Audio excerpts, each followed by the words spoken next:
Hello everybody, मैं सुरेश चंद्र अग्रवाल। ये programme है walk and talk with doctor Joshi. इस प्रोग्राम में आपका स्वागत है। मैं आपको फिर से रिपीट बता दूं कि डॉक्टर जोशी जो हैं मेरे अच्छे फ्रेंड हैं और अक्सर सुबह घूमने में मेरे साथ होते हैं। हफ्ते में 2 बार मैं उनके बारे में आपको बताता हूं और उनसे जो भी कुछ चर्चा हुई है बताता हूं। और डॉक्टर जोशी जो हैं बहुत नॉलेजेबल होने के कारण जो हैं उनकी जो बातें आपको जो कुछ कुछ अलग ओपिनियन आपको मिलेगी, कुछ अलग व्यू आपको मिलेगा, वो आप ध्यान से देखिए। और ये आपको न्यूज़पेपर में और चैनल में नहीं मिलता है, वो भी ध्यान रखिए। और फर्दर वो डॉक्टर जोशी जो हैं वेरी इम्पार्शल आदमी है, neither he is against the government nor he is pro government. चलिए स्टार्ट करते हैं।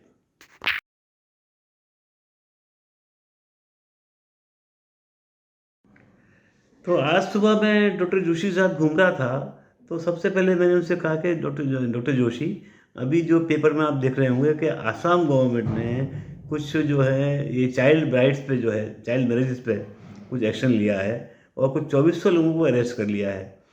और उधर से पेपर्स के अंदर खासतौर पर इंग्लिश पेपर में इसके बारे में और डिटेल भी आ रही हैं। तो आपका क्या ख्याल है, ये क्या हुआ है, ऐसा होना चाहिए कि नहीं होना चाहिए, क्या गलती हो रही है, कहाँ गलती हो रही है? तो डॉक्टर जोशी बोले कि लगता है भी ये जो मिस्टर शर्मा हैं वहाँ के चीफ मिनिस्टर, इनको लाइमलाइट में कुछ रहने का शौक भी है। ये अलग अलग कारणों से, अलग अलग स्टेटमेंट से अखबारों की सुर्खियाँ बन के आते रहते हैं। अब ये जो उन्होंने काम किया है, almost 2400 people have been arrested और उनको एक किसी ग्राउंड में जो है डिटेंशन ग्राउंड में, क्योंकि वहाँ जेल में जगह तो है नहीं, उनको ले जाया गया है। तो उसके सामने बहुत प्रोटेस्ट आ रहे हैं। जो फैमिली जो हैं वो प्रोटेस्ट कर रही हैं, जो वाइफ जो खुद जो मैरिड बच्ची हैं वो प्रोटेस्ट कर रही हैं। तो शर्मा जी मिस्टर शर्मा को सोचना पड़ेगा ये क्या कर दिया है उन्होंने।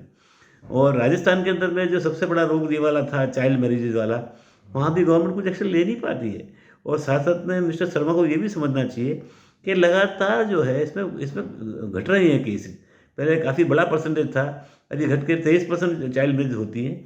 और उसमें भी जो है इसका जो मेन रीज़न है लोगों की कम पढ़ाई और गरीबी। तो अगर इस चीज़ को दूर करना हो तो मिस्टर शर्मा को कॉन्सेंट्रेट करना चाहिए कि कैसे लोगों को जो है उनकी इकोनॉमिकली उनको साउंड बनाया जाए, कैसे उनको ज़्यादा एजुकेट किया जाए। तो mister Sharma must take care. और ये भी देखा गया है कि बहुत से केसेस में ये जो एक वर्ड है गौना, शादी कर देते हैं बच्चे की, लेकिन वो बाद में जाता तो बच्ची बाद में ससुराल जाती है। जो भी हो, मिस्टर शर्मा को करेक्टिव एक्शन लेनी पड़ेगी। वो आगे से ऐसा कुछ भी करने से पहले उनको प्रॉपर होमवर्क करना पड़ेगा। डॉक्टर डॉक्टर जोशी बोले this is not the way the things are done. तो डॉक्टर जोशी बोले को थोड़ी हंसी भी आती है, क्या करते रहते हैं बैठे बैठे। चलिए अगले मुद्दे पर बात करते हैं।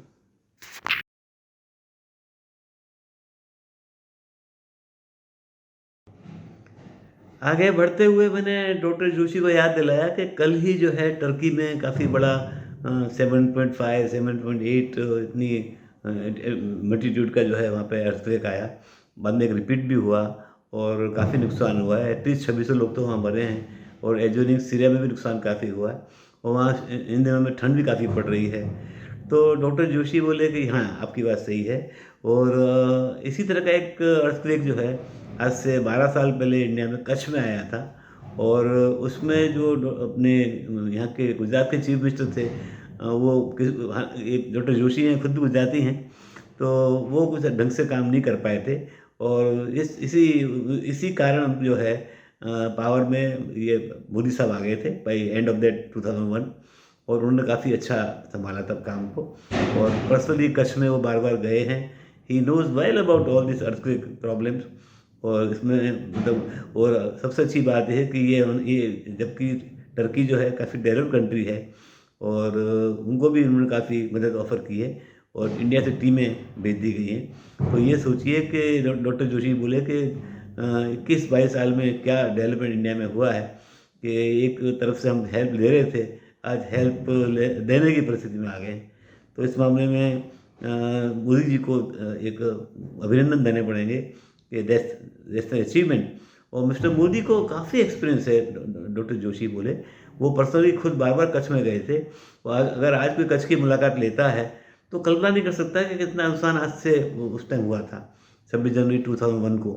और काफ़ी कच्छ को जो है उन्होंने बिल्कुल ही अच्छा खासा खड़ा कर दिया है और उसमें मोदी जी का पर्सनल इंटरेस्ट काफ़ी था।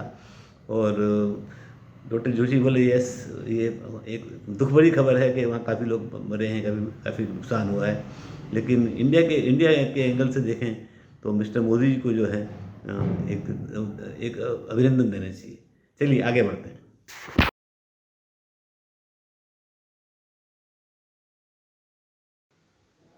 डॉक्टर जोशी के साथ आगे चलते चलते मुझे याद आया कि आजकल जो एक विषय चर्चा में है, मोहन भागवत जो आरएसएस के चीफ हैं, उन्होंने कुछ स्टेटमेंट दे दिया।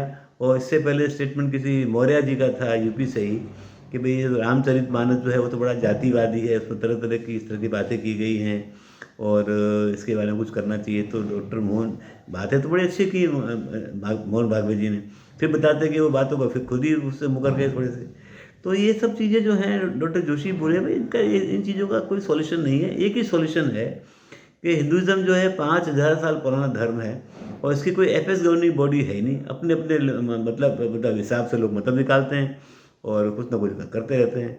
सबसे अच्छा होगा कि अभी जो गवर्नमेंट पावर में है वो संत महात्माओं को पूरे इंडिया से इकट्ठा करे और एपेक्स गवर्निंग बॉडी ऑफ हिंदुज़्म बनाई जाए, और वो जो बॉडी होगी वो ही एक्शन ले सकती है। ये ज़रूरी भी हो गया है कि कम जल्दी से जल्दी जो है India should become caste free. ये ब्राह्मण क्या होते हैं, वैश्य क्या होते हैं, ख़ास तौर पे जो शूद्र होते हैं, ब्राह्मण क्या होते हैं, ये सब खत्म हो जाएगा। But that only that apex governing body can do it, doctor Joshi बोले। ना तो गवर्नमेंट कुछ कर सकती है, ना कोई सोशल बॉडीज कुछ कर सकती हैं, और ये जितना जल्दी होगा उतना कंट्री के भले में होगा।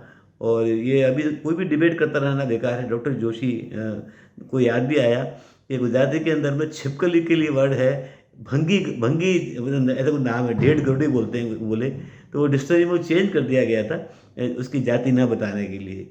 तो वो तो खैर बहुत छोटी सी बात थी, लेकिन फैक्ट रिमेन्स कि आज भी बहुत बड़ा जातिवाद इंडिया में है और लोग जातियों के हिसाब से चलते हैं, और इनको ख़त्म करना हो तो डॉक्टर जोशी बोले the only solution is an apex governing body of Hinduism. और सबसे अच्छी बात यह है कि अयोध्या में राम मंदिर बन रहा है, तो वहीं पे वो बॉडी होनी चाहिए। मतलब जैसे वेटिकन होता है, ऐसे राम मंदिर एक अयोध्या वर्ड हो जाएगा कि भाई अयोध्या ने ये कहा है, तो ये सब हो सकता है आज तक, डॉक्टर जोशी बोले। चलिए, और मैं फिर आपसे मिलूंगा कुछ दिन बाद। देखते रहिए programme walk and talk with doctor Joshi by Suresh Chandra Agarwal. चलिए, नमस्कार।